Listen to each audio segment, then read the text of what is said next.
Hey guys, and welcome back. On today's episode of Designed to Move, we're going to tackle vertigo in the vestibular ocular reflex. Motion sickness, dizziness, instability, ocular headaches are all associated with this common issue.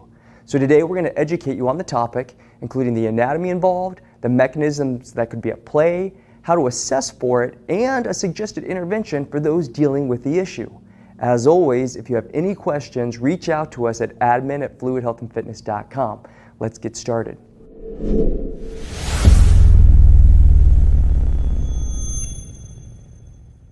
So what is dizziness and vertigo anyway? Well, dizziness is defined as an unpleasant disturbance of spatial orientation, and vertigo is a type of dizziness related to the perception of the movement of either one's own body or the environment around them. There are many types of vertigo, including central vertigo, including the vestibular structures in the brainstem, and cranial nerves, peripheral vertigo, including the structures of the inner ear, and cervical vertigo, involving the structures of the neck. One specific common form of peripheral vertigo is known as benign paroxysmal peripheral vertigo, mouthful. It involves small crystals in the cochlea, and it can dislodge and they can affect the function of the inner ear. So what are the structures of this whole thing? Well, the vestibular system consists of a number of structures in both the peripheral and central nervous system. The smallest bones of the body, two small bones in the ear filled with fluid and sensory hair cells, communicate with the 8th cranial nerve and the brain, allowing to sense their body and surroundings relative to motion, head position, and spatial orientation.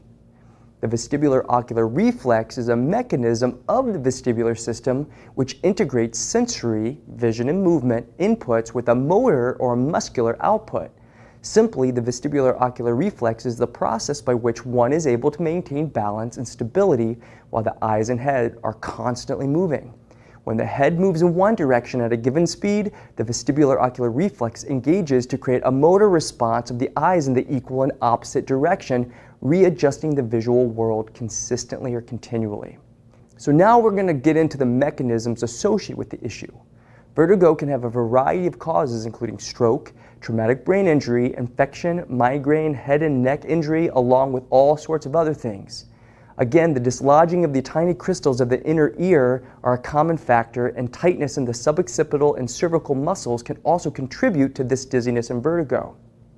The signs and symptoms of vertigo can vary depending upon the type, but in general, this condition is characterized by the altered perception of movement of the surrounding environment in the absence of actual sensory input, often caused by head movements or changes in position, such as moving from laying down to sitting up.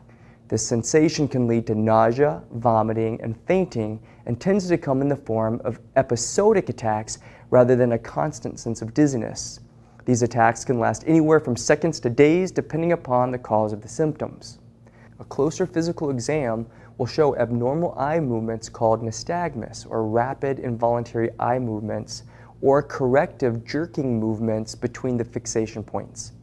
The direction of the nystagmus can give more information about the type of vertigo and should be observed and diagnosed by a healthcare professional. So how can we maintain a healthy vestibular system? Like any muscle or system in the human body, the vestibular system can be trained and improved. One of the best ways to maintain the health of the vestibular system is through balance training, specifically the use of the head and body movements. Training the vestibular ocular reflex in a variety of directions while maintaining a balanced position, such as a single leg balance, can help to strengthen the sensory connection of the eyes to the brain in unstable circumstances. So now that we know the systems involved, we're going to show you how to assess for vertigo with the vestibular ocular reflex. While sitting in a chair, hold one arm straight out in front of you with your thumb up and gaze focused on the thumbnail. Turn the head to the side, keeping the eyes focused on the thumbnail. Note any symptoms including spinning of the environment, inability to focus your gaze, nausea, or dizziness. Perform this again, moving the head up and down. If the assessment triggered any signs or symptoms, you can take advantage of the next segment. Here we're going to show you how to release the muscles that are traditionally short and restrictive of the head and neck mechanics. In this case, we're going to be targeting the suboccipitals and scalenes. Then you'll want to increase the strength of the deficient muscle groups, the deep cervical flexors. Once a more natural base position is established for the head and neck, we'll integrate the vestibulo-ocular reflex with a balance drill. Remember, this doesn't substitute medical guidance, but is a suggested intervention associated with the issue. Make sure to reach out to a qualified health provider if you're experiencing any symptoms. First, we're going to release the scalenes with a self-mobilization exercise. The scalene muscles are three paired muscles, anterior, medial, and posterior, located in the lateral aspect of the neck, adjacent to the sternocleidomastoid. This is the big ropey muscle on the lateral side of your neck. The scalenes act as accessory respiratory muscles and perform flexion and rotation for the neck. The anterior middle scalenes attach to the cervical spine to the first rib, while the posterior attaches to the second rib. Using your index finger and middle finger, define where the collarbone and sternocleidomastoid are located. The scalenes can be found by extending the neck and laterally tipping it to the opposite side. You'll feel the muscles stretch under your fingers. Explore the area, defining the front, middle, and back segments. Once you've established their location, tilt the head to the same side to soften the muscles, then add gentle pressure into the anterior scalene until you feel a gentle pull on the neck. Hold the pressure on the muscle until you feel it relax. This can take upwards of 60 seconds.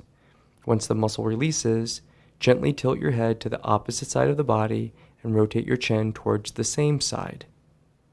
Only stretch until you feel the first barrier for resistance. Make sure that there is no pain felt. Hold the position for roughly 10 seconds, then resume the process and stretch a little bit further by repeating the actions until a new barrier of stretch is found. Again, make sure no pain is felt. Once you've gone through the process, complete the same steps on the middle and posterior segments before moving on to the other side. Now we're going to release the suboccipitals. The suboccipital muscles are a group of 4 muscles situated underneath the occipital bone. They attach the head to the first 2 cervical vertebrae and are located within the suboccipital compartment of the neck, deep to the sternocleidomastoid, trapezius, and neck extensor muscles. Collectively, they act to extend and rotate the head. This is how you can define the muscles. Extend and rotate your head while palpating the area just medial to your mastoid process. You'll feel the muscles contract under your fingertips. Once you've established their location, look upwards to extend the head to soften the muscles, then add gentle anterior and superior pressure until you feel a gentle pull on the head. Hold the pressure on the muscle until you feel it relax. This can take up to 60 seconds. Once the muscle releases, gently tuck your chin, nodding downwards while rotating your head to the opposite side of the body. Only stretch until you feel the first barrier for resistance. Make sure that there is no pain felt. Hold the position for roughly 10 seconds, then resume the process and stretch a little bit further by repeating the actions until a new barrier for stretch is found. Once again, make sure no pain is felt. Once you've gone through the process, complete the same steps on the opposite side of the body before moving on. Now we're going to target and strengthen the deep cervical flexors. The deep neck flexors consist of the longus colli, longus capitis, rectus capitis, and longus cervicus. All help you to maintain neck stability and good posture. These muscles are usually weak in relationship to their more superficial partners, the scalene and sternocleidomastoid. They attach directly to the cervical spine and aid in maintaining proper head and neck posture by flexing the upper neck, nodding the chin towards the chest, and pulling the head backwards on top of the cervical spine. These muscles are usually weak and are often associated with neck pain and dysfunction. To strengthen them, begin by standing upright with your head in its natural resting position. Begin the movement by bracing through your midsection, engaging your abdominals. Breathe in for 2 seconds while maintaining abdominal pressure, then tuck your chin, pulling your head backwards over your spine. You should feel your center of mass shift back into your heels. Make sure to keep your gaze straight ahead and resist looking downward, as this may pull your neck into excessive flexion, compensating with your superficial flexors. At the end of the movement, your cheekbones should be in line with your collarbone.